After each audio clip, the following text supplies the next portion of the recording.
आप लोगों को अब तक करवा चुका हूं। बहुत महत्वपूर्ण टाइम आप लोगों का शुरू हो चुका है और एक प्रकार का एक ऐसा समय है जो इस समय बहुत सजगता के साथ, बहुत धैर्य के साथ और बहुत बुद्धिमत्ता के साथ बिताने का, पढ़ने का और अपने लक्ष्य और टारगेट को पाने का समय शुरू होता है। अब तक आप लोगों ने क्या किया है महत्वपूर्ण नहीं है, याद रखना। क्या समय कहां खराब किया है, कौन सी किताबें पढ़ी हैं, कौन सी किताबें नहीं पढ़ी हैं, कहां आपने गलतियां की हैं, वो सब माफ की जा सकती हैं। लेकिन फिलहाल जो आप लोग कर रहे हो वो अब आगे आने वाले जो 3 महीनों में आप करने वाले हो वो आपके फ्यूचर को तय करेगा, वो आपके भविष्य को तय करेगा, वो आपको इस बात को तय करेगा कि वास्तव में आप टीचर बनने योग्य हैं कि नहीं हैं। तो इस समय सभी प्रकार के जो भ्रम जाल है, भ्रांतियां हैं, एक नेगेटिव माहौल है, एक प्रकार से हर व्यक्ति ये कहेगा कि साहब ये पढ़िए, ये पढ़िए, वो पढ़िए, ये किताबें, वो किताबें। दुनिया में, मार्केट में सबसे अधिक बुक्स इस समय आपके सामने आने वाली हैं, लेकिन उस समय आप बुद्धिमत्तापूर्ण यदि एक सही दिशा में यदि मेहनत करेंगे, सिलेक्टेड वो चीजें पढ़ेंगे जो आपको लगता है कि ये बेहतरीन मेरे लिए हो सकती हैं, तो याद रखिएगा जीत जाओगे। ये एक प्रकार से मान लेना कि एक मैच है, क्रिकेट का मैच है। आपके सामने से बहुत सारे बाउंसर आने वाले हैं, बहुत सारे बॉलर बॉल फेंकने वाले हैं, लेकिन एक एज ए बैट्समैन आपको यह पहचान करनी होगी कि कौन सी बॉल मेरे लिए बेहतर है और कौन सी बॉल को मुझे पीछे जाने देना है, उसकी तरफ मुझे ध्यान ही नहीं देना है। तो इस समय आपकी सजगता, आपका इमोशनल क्वोशेंट, इमोशनल इंटेलिजेंस आपको वहां तक पहुंचाने वाली है।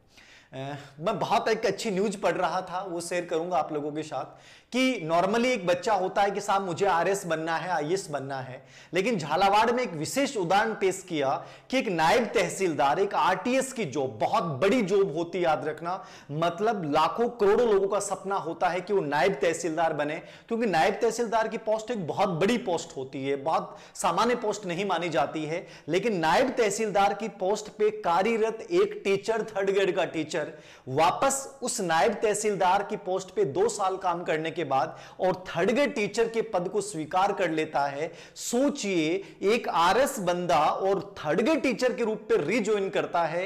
ये इस बात को सिद्ध करता है कि वास्तव में शिक्षक की जो नौकरी है वो एक पद प्रतिष्ठा की नौकरी, एक शानदार नौकरी, एक समाज और व्यक्तिगत जीवन को जीने की बेहतरीन नौकरी हो सकती है। इसलिए मैं आपको ये कहना चाहूंगा कि एक आरएस लगा हुआ बंदा जब 3rd ग्रेड वापस ज्वाइन करता है तो सोचिएगा कि ये 17 से 20 लाख के बीच में यदि आप 3rd ग्रेड टीचर बनते हैं तो आप बहुत खुशनसीब लोग होंगे, आप बहुत बड़े खुशनसीब लोग होंगे। इसलिए इस समय सबसे बेहतरीन कदम है, डरना नहीं है, भय नहीं रखना है, लेकिन आपकी सटीकता, आपकी सजगता, आपकी स्मार्ट स्टडी, ये सब चीजें आपके लिए बेहद जरूरी हैं दोस्तों। क्योंकि माहौल ऐसा होता है कि इस माहौल में आपको नकारात्मक बनाने की कोशिश की जाएगी। दुनिया भर के यूट्यूब के ऊपर हैं और सोशल मीडिया हैं और अलग अलग प्रकार के लोग हैं, वो आपको अलग अलग प्रकार से बातें बताने की कोशिश करेंगे।